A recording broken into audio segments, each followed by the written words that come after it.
ရှေးဥစွာဘုရားသခင်ရဲ့ကျေးဇူးတော်ချီးမွမ်းပါတယ်ဒီဇင်ဘာရောက်လာရင်ကျွန်တော်တို့9မိုင်မှာတော့တရက်နေ့တည်းက Sweet December ဆိုလိုက်တချင်းဆိုကြတာအိမ်မှာတအိမ်မိအိမ်ကလေးတွေချင်းဆိုတာကြားနေရပြီနောက်ခရစ်စတ်ရောက်လာရင်လူတွေကစိတ်လှုပ်ရှားလာတယ်မကျွန်တော်လေပြန်စီးလို့ရှိရင်လေပြန်မှာဆိုခရစ်စတ်တချင်းတွေဆိုနေကြပြီsupermarket တွေမှာဆိုလို့ရှိရင်လည်း decoration တွေ Christmas tree အကြီးအကျယ်လုပ်ပြီးတော့လှုပ်ဆောင်နေကြပြီဒီရာသီရောက်လာရင်လူတွေလှုပ်ရှားလာကြတယ်ခရစ်တော်ယုံကြည်တဲ့လူပဲဖြစ်ဖြစ်မယုံကြည်တဲ့လူပဲဖြစ်ဖြစ်ဒါဒီနေ့ Christmas ကိုကျွန်တော်စဉ်းစားတဲ့အခါမှာကျွန်တော်တို့က Christmas ရောက်လာရင်သိုးဒိန်းတို့ပညာရှိ3ပါးတို့အဲ့ဒီကနေမလွတ်တော့ဘူးဒါဒီကနေ့တော့ Christmas ကရောက်လာခြင်းရဲ့ရည်ရွယ်ချက်ကသိပ်ပြီးတော့ကျေဝန်းနဲ့ကြီးမြတ်တယ်ကျွန်တော်တို့သေးသေးလေးတစ်ခုလောက်ပဲမြင်ပြီးတော့အဲ့ဒီကနေမတက်တော့ဘူးဒါဒီနေ့ Christmas လို့ပြောလိုက်တဲ့အခါမှာကျွန်တော်တစ်ခါကတမန်တော်အရာရှိကြီးပန်း200ကျော်လောက်ရန်ကုန်တိုင်းစစ်ထံကျုံမှာကျွန်တော်တို့ပြော Christmas ကိုတဲ့ဆရာတဲ့2နာရီပြောပေးပါ Christmas အကြောင်းအဲ့ဒီ2နာရီမပြောခင်တကြောင်တည်းနဲ့ Christmas ကိုအတိတ်ပဲလေးဖွင့်ပေးပါတော်တော်ခက်တယ်ဒါလည်းကျွန်တော်ပြောပြ Christmas ကိုတကြောင်တည်းနဲ့အတိတ်ပဲဝါကြတစ်ခုနဲ့အတိတ်ပဲဖွင့်ဆိုရင်လို့မျက်မြင်မရအယူပဖြစ်တဲ့ဖျားရှင်လူလောကကြီးကိုလူစားတိခံပြီးဆင်းလာတာ Christmas ပဲဒါပေမဲ့ကျမ်းစာထဲမှာတော်နှစ်နဲ့ပြောတာ Christmas အကြောင်းအများကြီးရှုတော့ငါဟောကြတယ်ဒါပေမဲ့ဒီနေ့ကျွန်တော်စဉ်းစားတဲ့အခါမှာ Christmas ကကျွန်တော်အတွက်အတိတ်ပဲရှိပြီးတော့ထူးခြားရမယ်တခြင်းတစ်ပုဒ်ကဆိုတခြင်းတစ်ပုဒ်ကကျွန်တော်နှစ်သက်တယ် Why can't every day be like Christmas ဘာဖြစ်လို့နေ့တိုင်း Christmas မဖြစ်ရသလဲ25ရက်တည့်ရက်ပဲကျွန်တော်စိတ်ကောင်းမွေးပြီးတော့ကျူးမွေးတဲ့ Christmas လားဘာကြောင့်လဲဆို Christmas ရဲ့နဲ့နေတဲ့အဓိပ္ပာယ်ကိုနားမလည်တော့ကြောင်း25ရက်နဲ့တရက်ပဲကျွန်တော်လုပ်ကြတယ်ရှင်ယောခရစ်အခန်းကြီး1အငယ်14ကဒီလိုပြောပါတယ်နှုတ်ကပတ်တော်သည်လေလူစားတိအဖြစ်ကိုခံယူ၍ကျေးဇူးတော်နှင့်၎င်းတစ္ဆာတော်နှင့်၎င်းပြည့်စုံလျက်ငါတို့တွင်တည်နေတော်မူ၏အငယ်16မှာထိုသည်ပြည့်စုံခြင်းမှာလေကျေးဇူးတစ်ပါး၌ထပ်ဆင့်၍ကျေးဇူးတစ်ပါးကိုငါတို့ရှိသမျှသည်ခံရကြပြီခရစ်စတ်ဆိုတာကခုနပြောတဲ့နှုတ်ကပတ်တော်အစအဦးနဲ့ရှိတဲ့ဖယားလူစားတိကိုကျေးဇူးတော်ဆိုတဲ့နာမည်ကိုခံယူပြီးတော့တစ္ဆာနဲ့ပြည့်စုံတဲ့ဖယားနဲ့လောကကြီးကိုဆင်းလာတယ်ကျေးဇူးတော်က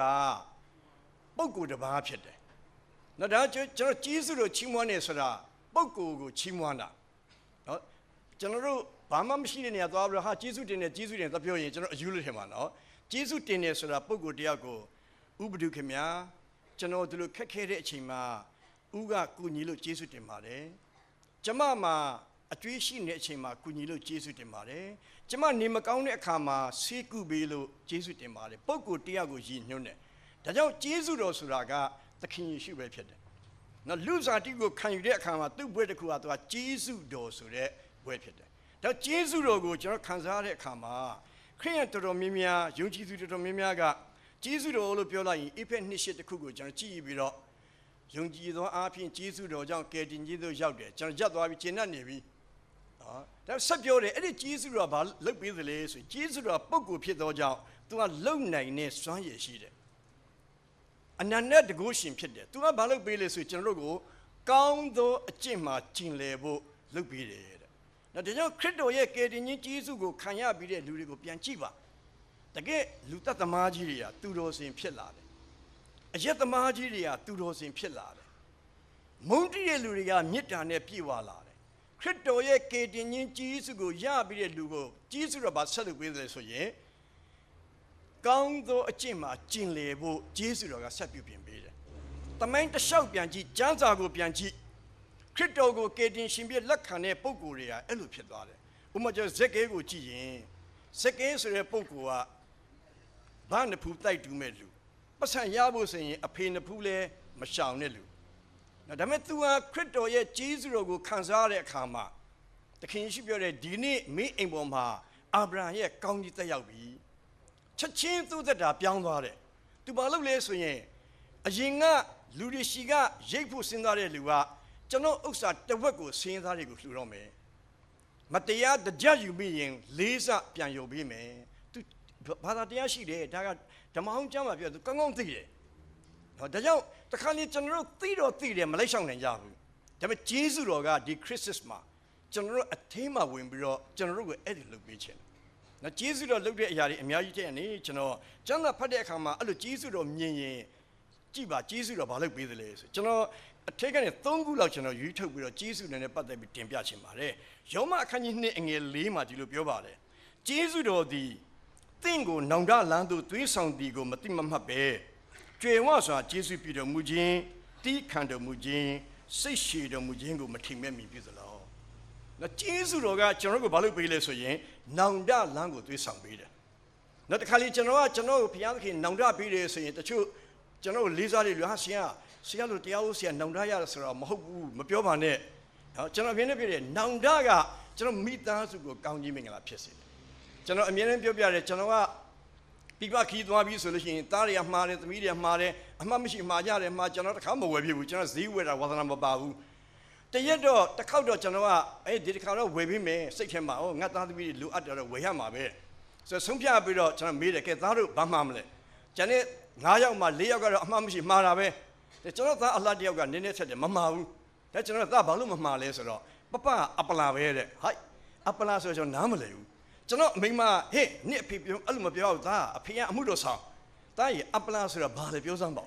းအပလာဆိုတာလည်းပပကလည်းဝယ်လာမှဆိုတခါဝယ်မလာဘူးဩဂတိမတည်တဲ့လူကအပလာကြီးရအောင်ကျွန်တော်သိသွားတယ်ဒီတစ်ခါသားမှပပဝယ်လာမယ်သူကဘာကြိုက်လဲဆို ချောကလက်သေးသေးလေးတွေကြီးတော့ကြီးပြီးချောကလက်သေးသေးကိုကြိုက်တယ်နော်ကျွန်တော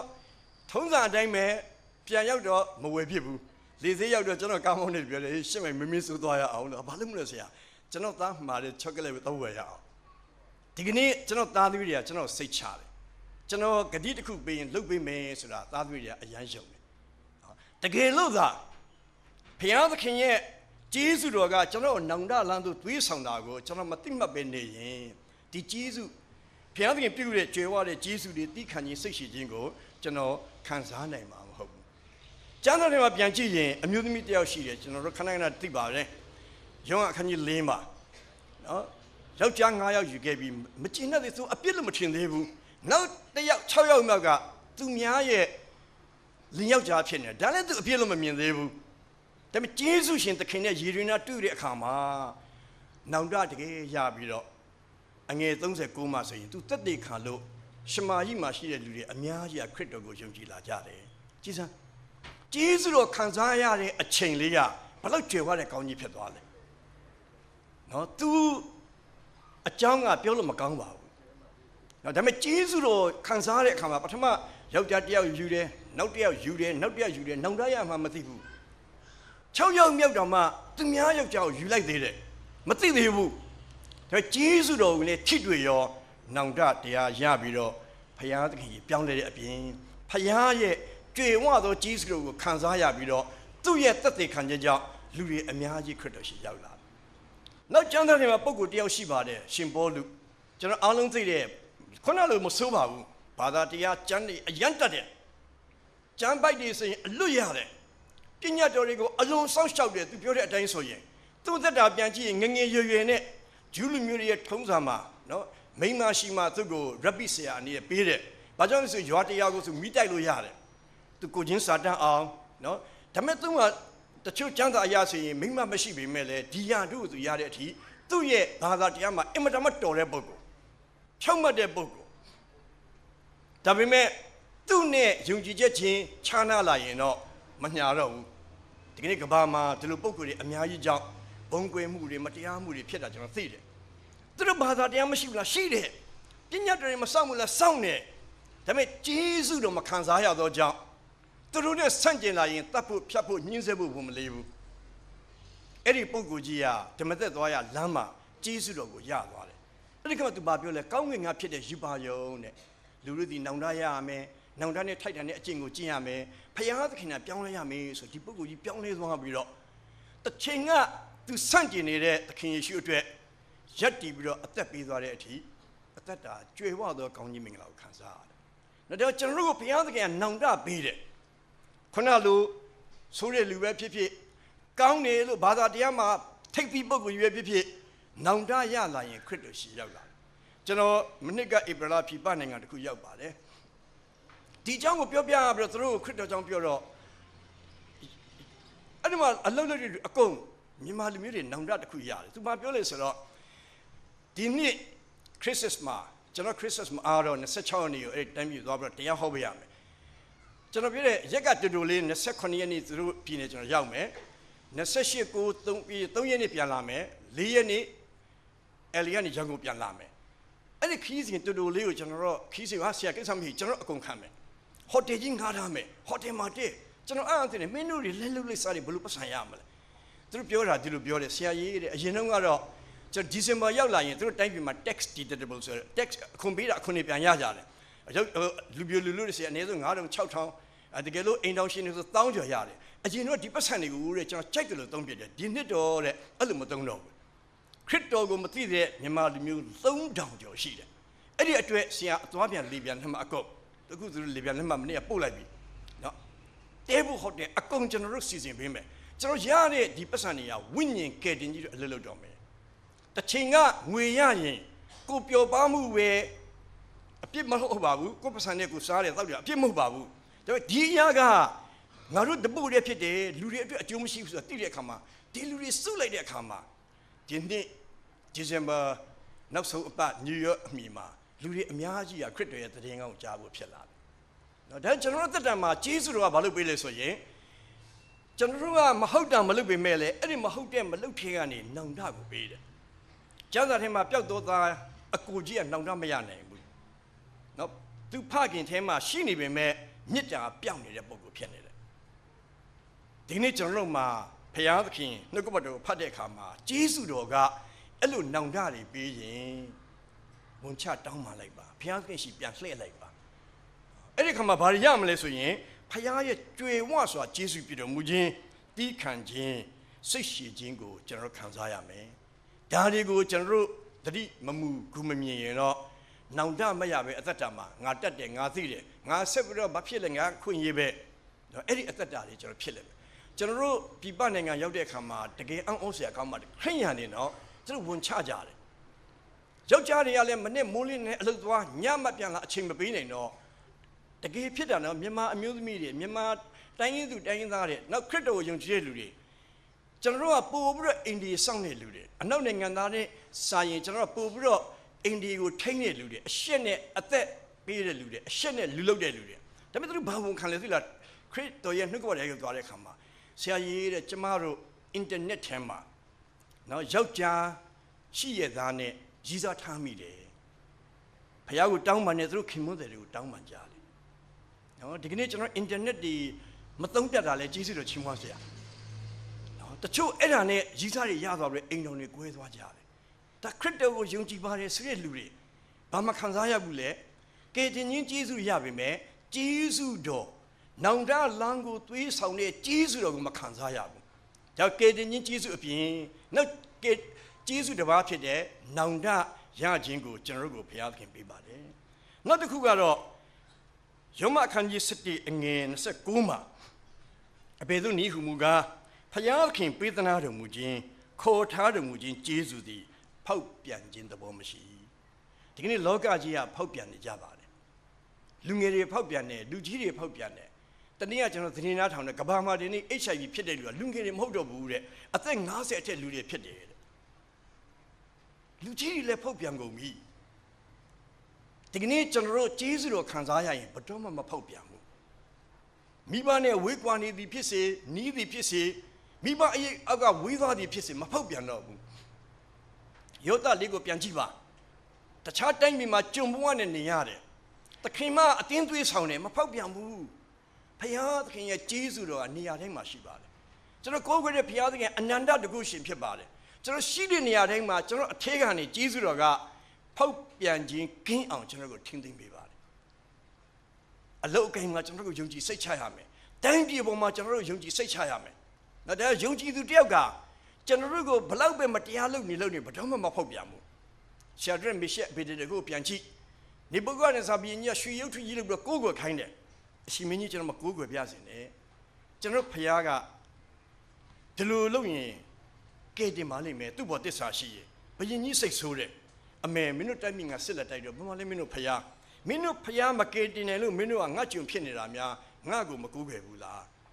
စ ဆိုတော့သူတို့ပြန်ပြောတဲ့စကားကိုကျွန်တော်ပြန်ကြည့်ရင်အရှင်မင်းကြီးကျွန်တော်မကူးကြပါဘူးကျွန်တော်ကိုးကြတဲ့ဖခင်ကအရှင်မင်းကြီးလက်ကကင်းနိုင်ပါတယ်မကယ်ရင်လေ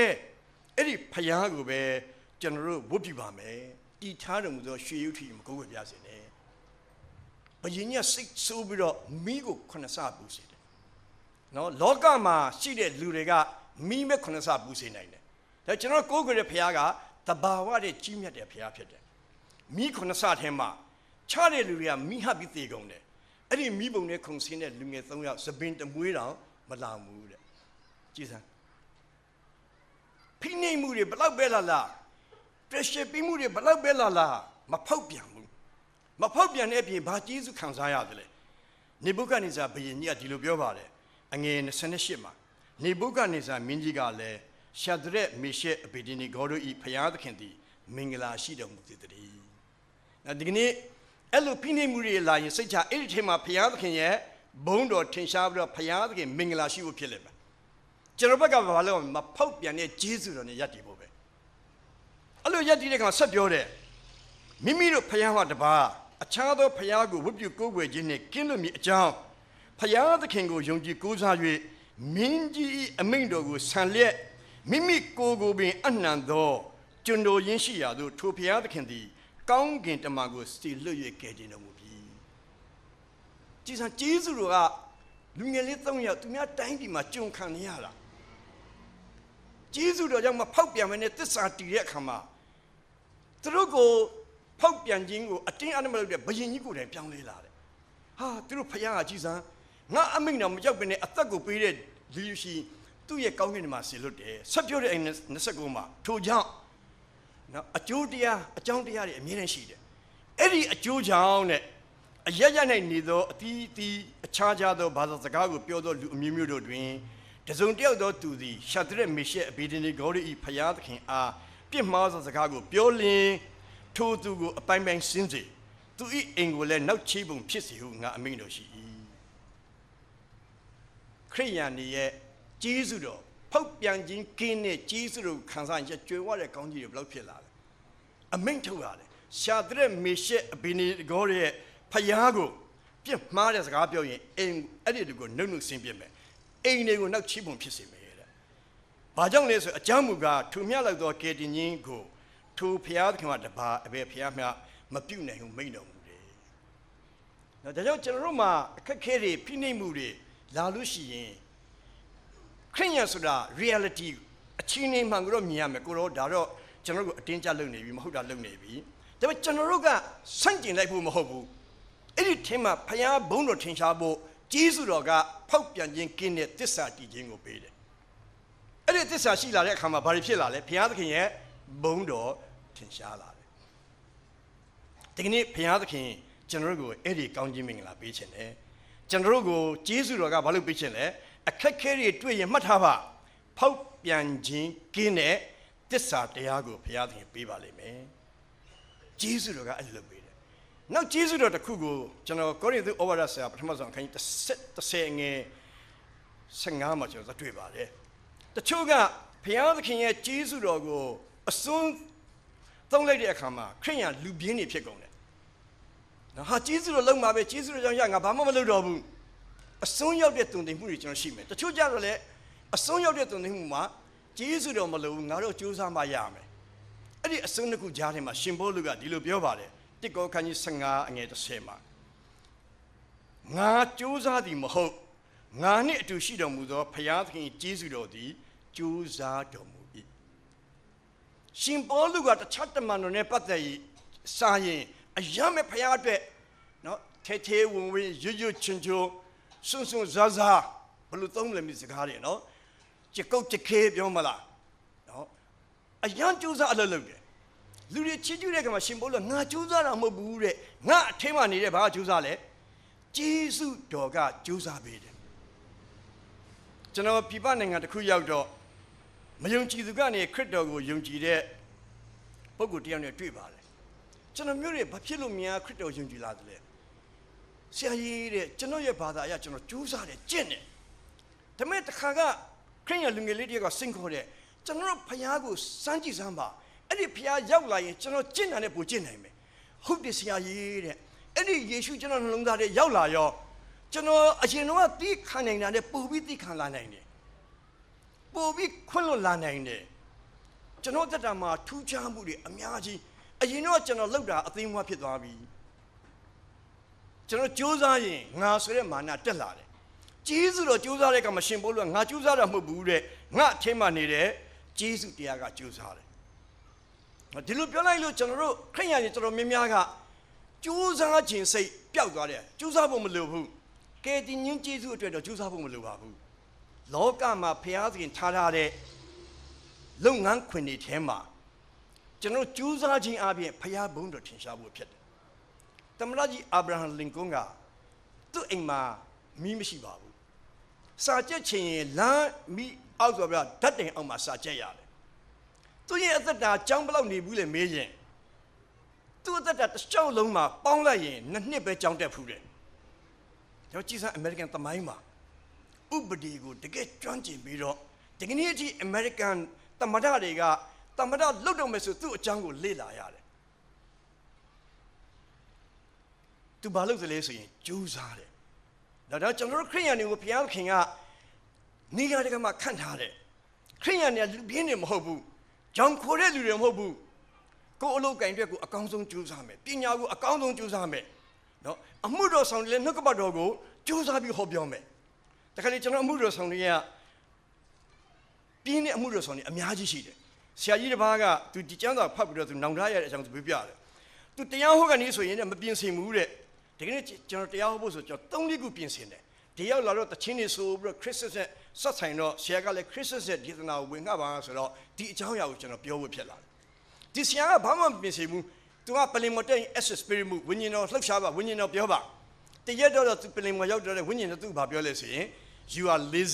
lazy လို့ပြောမင်းကလူပြင်းမဲ့တယ်ဘာမှမပြင်ဆင်ဘူးနော်ဒါပေမဲ့ကျမ်းစာဘာပြောလဲတိတုအခန်းကြီး3အငယ်8မှာဤစကားသည်တစ္ဆာစကားဖြစ်၏ဖျားသခင်ကိုယုံကြည်သောသူတို့သည်ကောင်းသောအကျင့်ကိုအမြဲကျင့်အပ်သောငါတတိပြုရမည်အကြောင်းသင်သည်ဤအရာများကိုကျူးစာ၍ဟောပြောစေခြင်းငါအလိုရှိ၏ထိုအကျင့်တို့သည်ကောင်းသည်သာမကလူတို့၏အကျိုးကိုပြုစုတတ်သောအကျင့်ဖြစ်တယ်။နောက်ဒီကနေ့ခရိညာန်တွေအများကြီးကယ်တင်ခြင်းရပြီးရောကြိုက်တာလို့ဆိုတဲ့တုန်တင်မှုတွေနောက်ကိုပါသွားတယ်အများကြီးကျွန်တော်တွေ့လိမ့်မယ်။လူငယ်တွေသိပ်ပြောတာပေါ့ခရစ်တော်ယုံပြီးလှုပ်ချင်တာလှုပ်လို့ရတယ်ဆိုတော့နောက်မိမဟိုဝိမရှိရင်နောက်မိမရှိရတယ်ဒီတုန်တင်မှုအောက်လူတွေအများကြီးပါသွားကြတယ်ပျော်ပြတယ်နော်နောက်ပြီးတော့ moment ဆိုတာပေါ်လာတယ်ဟာခရစ်ယာန်ဆိုတာမိမမြင်များယူလို့ရတယ်အာဗြဟံလည်းမိမအများကြီးယူတာပဲဟာမိမမြင်များလူချင်းနဲ့ခရစ်ယာန်ပါသွားပြန်ရောကျမ်းစာအဲ့လိုမပြောဘူးနော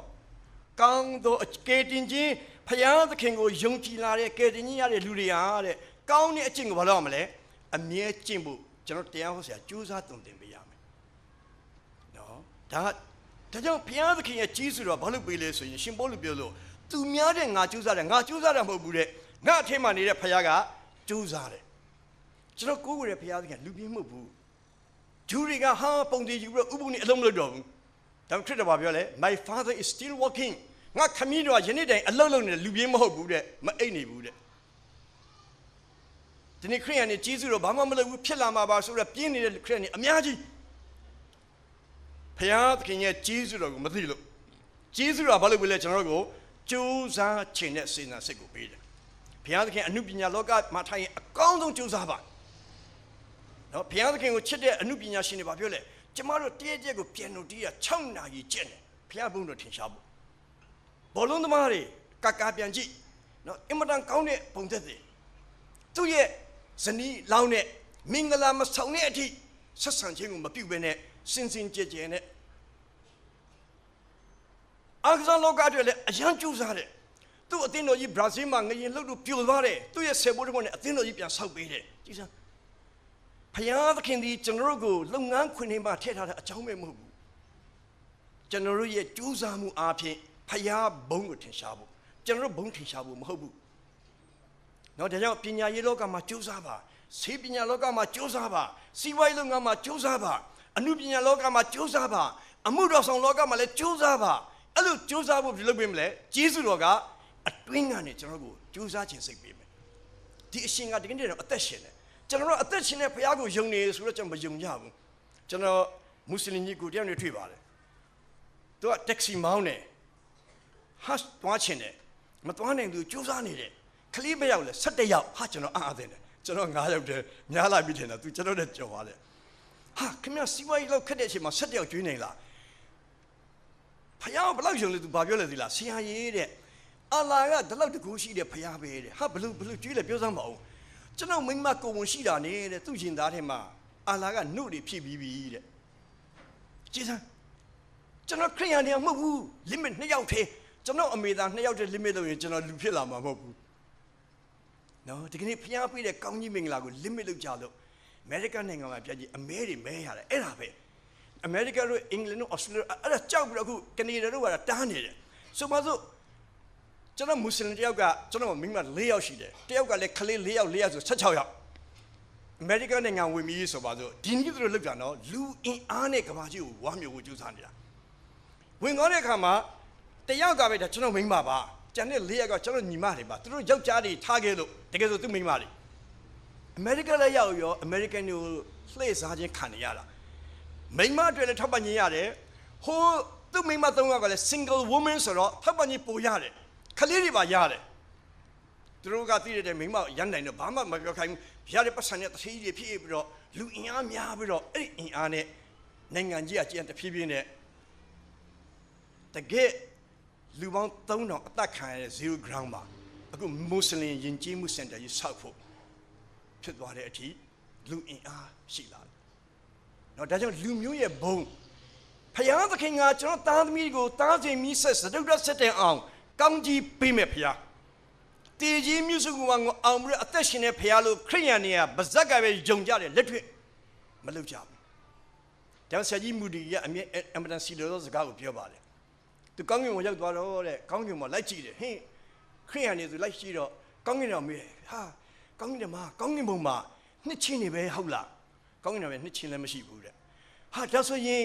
အင်မတန်တက်ကြွတဲ့ Pentecostal တွေလား Pentecostal လည်းမရှိဘူးတဲ့ဒါဆိုရင်စိကအင်မတန်ရှိပြီးလိုက်လျှောက်တဲ့စနေဥပုံနဲ့ Methodist တွေလားအဲ့ဒါလည်းမရှိဘူးဟာသူအားသွင်းနေတယ်ဒါဆိုကောင်းကင်မှာဘာရှိလဲဆိုလိုက်ကြည့်တဲ့ဘုရားသခင်ကောင်းကင်မှာတကားလေးဖွင့်လိုက်ရောဟာဆရာကြီးဒီလိုမျိုးနဲ့ဖူးထူတော့အားသိတယ်သူဘာတွေတွေ့လဲဆိုကောင်းကင်မှာဗဇတ်တွေပဲတွေ့တယ်တဲ့ကောင်းကင်မှာဘယ်လိုဖြစ်တာလဲဆိုတော့ဘုရားသခင်ကတဲ့ခရိယန်တွေလောကမှာနေစဉ်ယုံသလားဆိုဗဇတ်ကတော့ယုံကြတယ်လက်တွေ့တရားမှမလျှောက်လို့အားလုံးငရဲရပြသူဗဇတ်လေးကောင်းကင်မှာတင်ထားတယ်တဲ့သခင်ယေရှုကတည်ခြင်းမြတ်စုံအောင်နေယနေ့တောင်အသက်ရှင်နေတယ်ယနေ့တောင်ကောင်းကြီးပေးတယ်ဗဇတ်ကတော့ပြောနေကြတယ်လက်တွေ့ဗမာလဲကျွန်တော်သားသမီးတွေကိုဖယားသခင်ကြွေးမယ်ဆိုတော့မယုံဘူးလားကဘာကြီးကိုဖယားသိတဲ့လူတွေနဲ့ပြည်ဖို့ဖယားသခင်အလိုရှိတယ်ကျွန်တော်တို့ကတားကြတယ်ကျွန်တော်ဒီအကြောင်းအမေရိကန်မှာပြောတော့ကျွန်တော်အခု Gender Bible Church ကတကယ် director ကြီးကဘာဖြစ်လဲဒီတစ်ခါပြောတော့အောင်နဲ့မင်းပြောတဲ့အတိုင်းမင်းကငါအခုကြော်ပြီးတော့ငါကဘာကြီးကိုဖယားသိလဲပြည်စီမယ်ဟာမင်းဘာပြောဆိုလာလဲမင်းကသားသမီး9ရောက်တယ်ငါအခု6ရောက်ရသွားပြီတဲ့အမေရိကန်မှာခလေး6ဆိုတော့တော်တော်မလွယ်ဘူးနော်ဖယားကိုသိတဲ့လူတွေနဲ့ကဘာကြီးကိုဖယားပြည့်စေချင်ဒါပေမဲ့ခရိယန်တွေကဘာလုပ်နေလဲဖယားသိတဲ့လူတွေ limit လုပ်နေတယ်တတ်ဖြတ်နေတယ်ရပ်နေတယ်ကျွန်တော်တို့ဖယားကိုဗမာလဲကျယုံနေဆိုတာဘာကြောင့်လဲဆိုရင်ဂျေဇုတော်ကကြိုးစားခြင်းကိုပေးတယ်ဆိုတာခရိယန်တွေမသိကြဘူး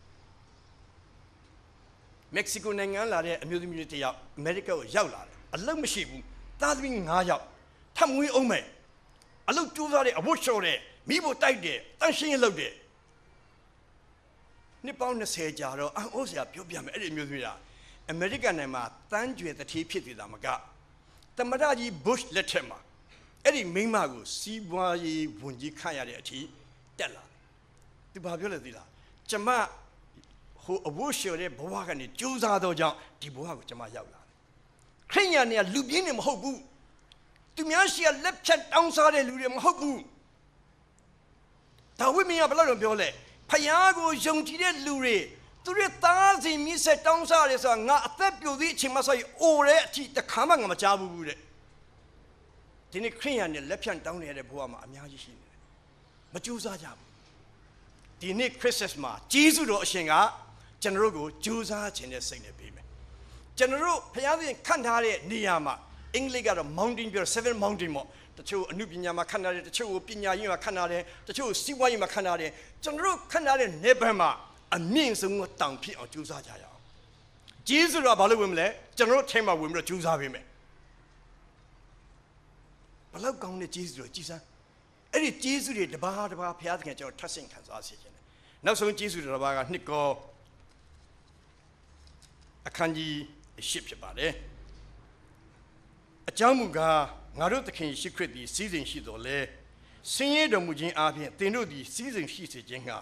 သင်တို့အတွက်ကြောင့်ဆင်းရဲခြင်းကိုခံတော်မူသောဂျေဇုတော်ကိုသင်တို့သိရကြ၏ကျွန်တော်ဖြည်းဖြည်းတိုးတက်တဲ့နိုင်ငံတစ်ခုကိုရောက်သွားပါတယ်ကျွန်တော်သိတဲ့အမျိုးသမီးကြီးတယောက်ရှိပါတယ်သခင်ယေရှုကိုယူပါရင်နဲ့မြင်ရတယ်ဒါသူမိဘကသခင်ယေရှုကိုမယုံကြည်သောကြောင့်ထင်ရှားစွာဝန်မခံရဘူးအဲ့ဒီနိုင်ငံရောက်သွားတဲ့အထိသူမခံတယ်မဲ့အခုသူရဲဘုံတက်တဲ့ခါဟောပြောနေတယ်သူဘာပြောလဲဆိုရင်ဒီမြန်မာပြည်မှာရှိစဉ်ကသူ့ကိုကြာဟိုတယ်မန်နေဂျာပင်စင်ဘယ်လောက်ရလဲဆို350သူတို့နေတဲ့နေရာနဲ့ရန်ကုန်ကိုပင်စင်လာထုတ်ဖို့အသွားပြန်ခရီးစစ်က1000ကျော်တယ်ပင်စင်မထုတ်တော့ဘူးဒါသူ့ရဲ့ mindset မှာဗာမြင်လဲငါလုံးမငါရမယ်ကိုလုံးမကိုရမယ်ဆိုတော့ concept ကြီးအပြည့်နေတယ်သူမသိဘူးသခင်ယေရှုလောကကြီးကိုလာတာဘာကြောင့်ဆင်းရဲခံတယ်လဲသူဆင်းရဲခံရခြင်းအပြင်ကျွန်တော်တို့တွေကိုစီးစိမ်ရှိဖို့သူအဲ့ဒီနိုင်ငံရောက်သွားတော့သူအရန်အားသွင်းတယ်ဆရာကြီးတဲ့ဂျေဇုတော်ဆိုတာအခုမှကျွန်မကောင်းကောင်းသိတာ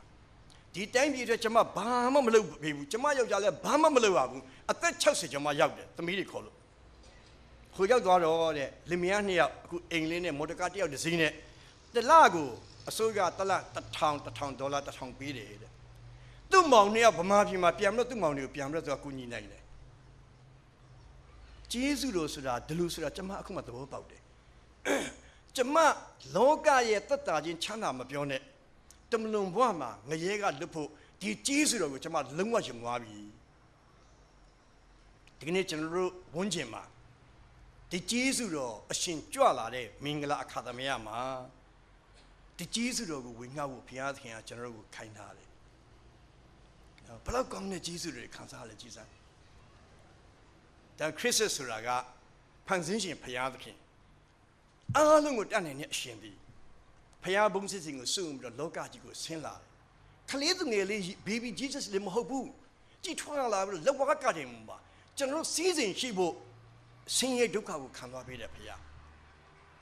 အဲ့ဒီအပြင်3ရက်မြောက်တဲ့မှာရှင်ပြန်ပြီးတော့ယနေ့တိုင်အောင်အသက်ရှင်ပြီးတော့ကျွန်တော်တို့ကိုနောင်တရဖို့သွေးဆောင်နေတယ်ဖောက်ပြန်ခြင်းကကင်းလို့ဖို့ကောင်းခြင်းမင်္ဂလာပေးနေတယ်ကြိုးစားဖို့ကျွန်တော်အတူဆောင်ရွက်နေတယ်နောက်ဆုံးစီးစိမ်ချမ်းသာနဲ့ပြည့်စုံဖို့ကျွန်တော်တို့ကိုကောင်းကြီးပေးခြင်းတယ်ဒါလောက်ကောင်းတဲ့ကျေးဇူးတော်ကိုကျွန်တော်တို့ဘယ်နှပါးခံစားရပြီလဲခရစ်တော်ကိုယုံကြည်ရင်သိရင်ကောင်းမြတ်မှုရောက်မယ်မျက်ရည်တွေကြားပြီးတော့တခြင်းဆိုတယ်အဲ့ဒီအဆင့်အရမတက်တော့ဘူးလားဒီနေ့ခရစ်စမတ်ဒီကျေးဇူးတွေကိုခံစားပြီးတော့လူတွေကိုဝင်ငှကြရအောင်ဓမ္မဟောင်းကာလမှာထေကနေမအင်းရဲ့ကျုံမလေးပြန်ကြည့်ပါလူအနေနဲ့ကြည့်လိုက်တော့ဆိုကျုံမလေးပဲဒါပေမဲ့သူ့ရဲ့တစ္ဆာရှိမှုကိုယုံလို့သူနူရဲဆိုတာလူတွေအပြင်ကိုဘယ်ပြောမလဲဘယင်နူရဲဆိုရင်နတ်တို့မှနေလို့မရတော့ဘူးလေဒီကလေးမလေးကမင်းကလေးဖြစ်ပေမဲ့ပါဇက်လုံးနဲ့စိတ်ချရတယ်သိတယ်တစ္ဆာရှိမှသိတဲ့အခါမှာသူ့ရဲ့အကြောင်းပြောပြတော့အိုးလွယ်လွယ်လေးအရှင်သခင်ရဲ့ကျမကိုးကွယ်တဲ့ဣသရေလတိုင်းပြည်မှာဖယားတကယ်ရှိတယ်သွားပြောက်သွားမယ်ကြီးစမ်းဒီကြီးစရိုဟိုထေကခံစားရတဲ့ခရိယန်တွေကဘယ်နေရာရောက်ကြီးစရိုကိုဝင်ငှတဲ့လူတွေဖြစ်တယ်။နောက်တော့ဒီကနေ့ဒီကြီးစရိုကိုမခံစားရသေးရင်ဒီကြီးစုအရှင်ကဒီလောကကြီးကိုကြွလာတဲ့အခါမှာသူဘယ်လိုကြွလာလဲဆိုကောင်းကင်ဘုံရှင်ဘုရင်ပလင်တော်ကိုစွန့်တယ်။ဖိလိပ္ပိ4:19ကဘာပြောလဲဘုံအာနုဘော်၌စံပေတဲ့စီစဉ်ရှိသည့်အတိုင်းတင်တို့အလိုရှိသမျှကိုယေရှုခရစ်အားဖြင့်ပြည့်စုံစေမယ်။အမှုတော်ဆောင်အလိုရှိသမျှလို့မပြောဘူးနော်။တရားဟောဆရာတွေသင်အုပ်တဲ့အလိုရှိသမျှလို့မပြောဘူးနော်။တင်တို့အလိုရှိသမျှယုံကြည်သူတိုင်းနောင်တလို့သလား။ဖောက်ပြန်ခြင်းကင်းတဲ့သစ္စာရှိခြင်းလို့သလား။ကြိုးစားခြင်းနဲ့စိတ်လို့သလား။နောက်ဆုံးစီးစိမ်လူချင်းနဲ့လို့သလား။ယောဟန်ခရစ်ဝင်ကခရစ်တော်ပြောတယ်မင်းတို့အခုတည်းငါ့ရှင်ဆွတ်ခုံးမတောင်းသေးဘူးတဲ့မင်းတို့ဝမ်းမြောက်စရာအကြောင်းစုံလင်ဖို့တောင်းကြစမ်းမတောင်းရင်ငါပေးမယ်တဲ့ဒီကနေ့ဘုရားသခင် အဲ့ဒီအရှင်ကောင်းကင်ဘုံရှင်ဘယင်ကြီးသည်ပလင်ကိုစွန့်ပြီးတော့မြေကြီးပေါ်ဟောဒီမှာရှိတဲ့ကျွန်တော်အရောက်တိုင်းထက်ကြွလာအဲ့ဒီအရှင်ကနွားစခွက်ထဲမှာမနေချင်တော့ဘူးနှစ်2000ကျော်ကျွန်တော်ခရစ်တော်ကိုနွားစခွက်ထဲထားတုံးပဲတချို့ကြတော့နည်းနည်းအဆင့်မြင့်နေခရစ်တော်ကိုလက်ဝါးကတဲ့ရိုက်ထားတုံးပဲခရစ်တော်ကလက်ဝါးကတဲ့မှာသင်နေတုံးပဲခရစ်တော်ကအဲ့လိုမနေချင်တော့ဘူးကျွန်တော်တယောက်စီရဲ့စိတ်နှလုံးမှာကျင်းဝပြီးတော့ကြိုးစားပေးချင်တယ်ကျွန်တော်အတူဖောက်ပြန်ခြင်းသဘောခင်းအောင်မဆာပေးချင်တယ်ကျွန်တော်ကိုအမြဲတမ်းနေ့တိုင်းနောင်တတရားပေးတယ်နောက်ဆုံးကျွန်တော်ကိုစီးစိမ်ချမ်းသာနဲ့ပြည့်စုံစေမယ်ထိုအရှင်ကိုတကယ်ပဲကျွန်တော်နှလုံးသားထဲမှာလက်ခံကြရအောင်